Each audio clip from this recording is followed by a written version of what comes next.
We have three main programs. One is our temporary shelter.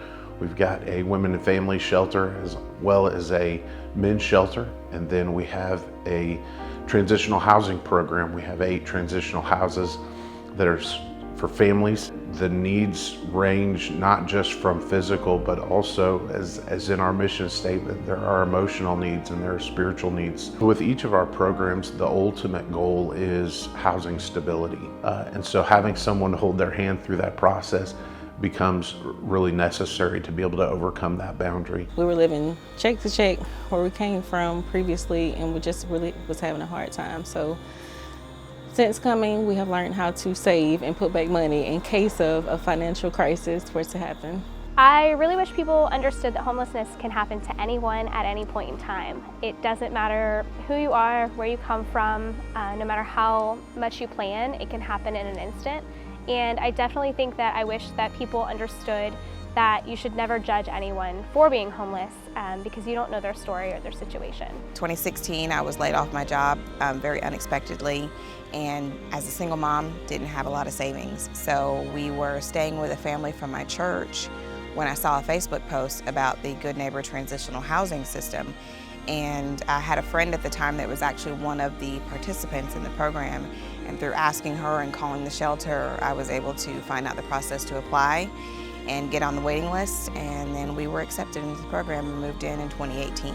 One of the things that we talk a lot about at the shelter is language and how important language is to address the stigma of homelessness. When a person takes on that identity and begins to call themselves homeless, they begin to personalize that, and then it's them that's the problem. It takes a lot of blind faith to get through. So, and as far as shame, I'd rather be in the transition houses or in a homeless shelter than, under a bridge or outside, with kids. So I was familiar with Good Neighbor originally because I worked in staffing and we were able to put a lot of people to work. So I'd heard the name Good Neighbor quite a bit, and we were able to partner with them to help people find employment.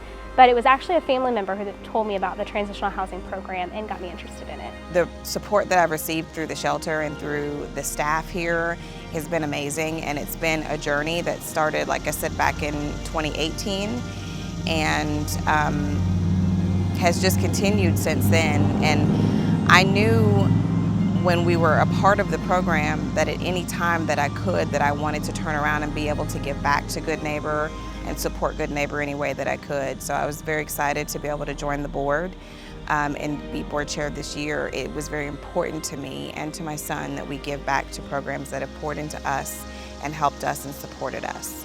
Good Neighbor not only helped me buy a house, luckily through the program I was able to save up enough to buy a home, which is a safe space for my girls and I, but also Good Neighbor does so much for the community. And again, now that I work in a different sector of employment, we still employ people through our partnerships with Good Neighbor. There's a number of ways that the community can support our mission. Be an advocate for the shelter, and then overall, love your neighbor.